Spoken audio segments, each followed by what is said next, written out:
The House That Dreamed of You. Prologue. The house on Ravelin Road. Every town has a house everyone avoids. In Willow Creek, that house stood at the edge of a cul-de-sac on Ravelin Road. A 3-story Victorian giant whose windows never reflected the sun quite right. Children dared each other to touch its front gate.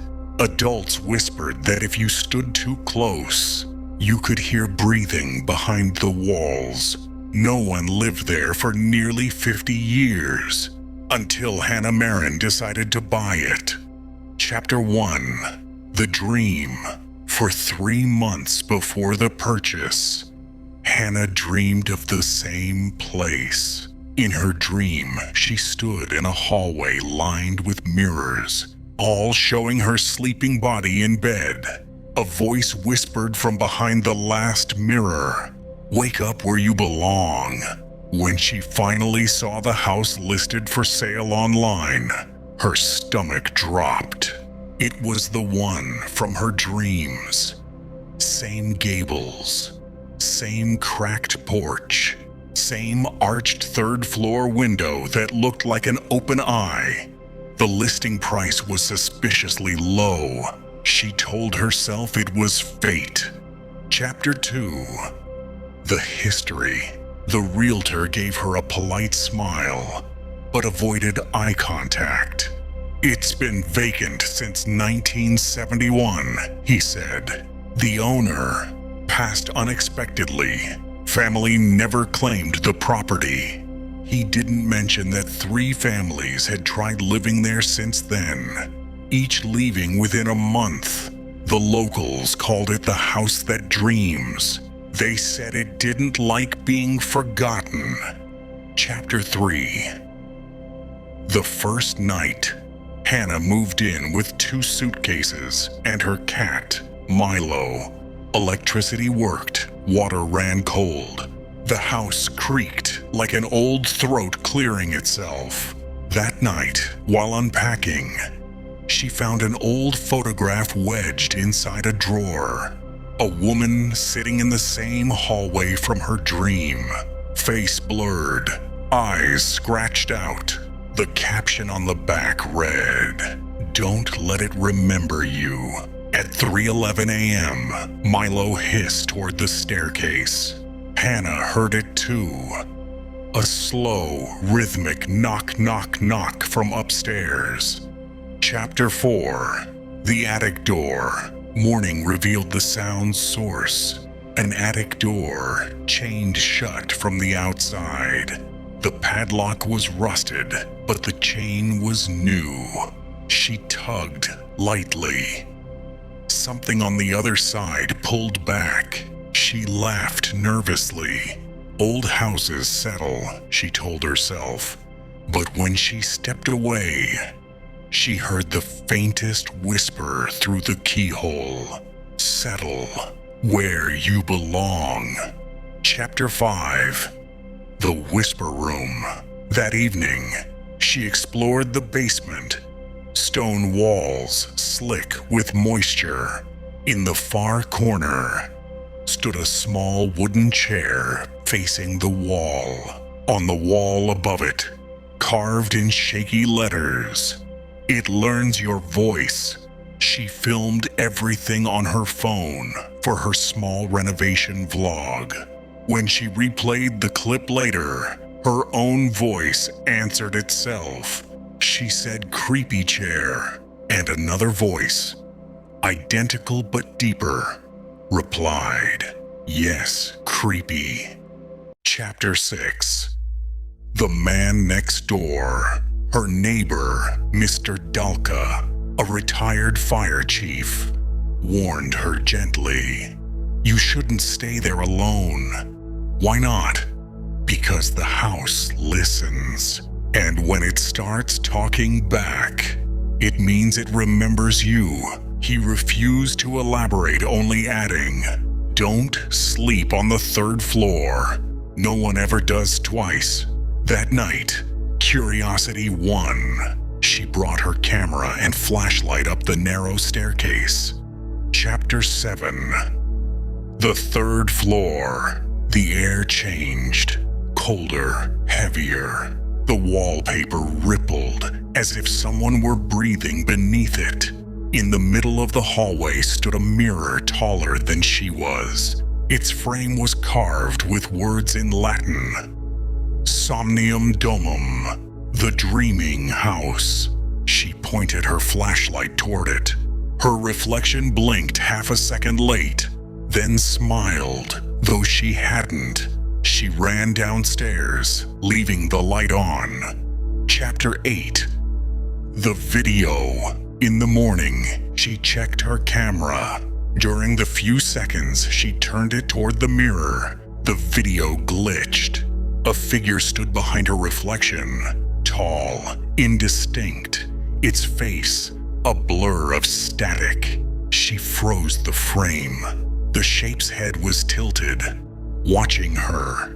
When she looked up from the laptop, the attic chain rattled once, softly as if in laughter. Chapter 9. The Night Visitor. At 2:59 a.m., Milo clawed her pillow and darted beneath the bed. Footsteps creaked outside her door. Slow, deliberate. She held her breath. The doorknob turned halfway, stopped. Then the voice. Her own voice. Whispered from the hallway. "Hannah, let me in. It's cold." She stayed silent until dawn. When she opened the door, the hallway carpet showed wet footprints leading upstairs. Chapter 10. The Hidden Diary. Behind a loose panel near the stairs, she discovered a leather-bound diary dated 1969 and 1971. The writer was Clara Whittle, the house's last known resident. "The house hums when I sleep," one entry read. "Sometimes it dreams first, and I follow. When I wake, my reflection lags behind." The final entry simply said, "It's learning to dream me back." That night, Hannah dreamed of Clara standing at her bedside, smiling. When she woke, the diary lay open on her chest. Chapter 11. The Mirror Speaks. On the third night, Hannah set up a motion-activated camera facing the third-floor mirror. At 3:11 a.m., it turned on. No one was visible. But the mirror rippled like water, and a face pressed outward against the glass. It was her own, mouth open, whispering something silent.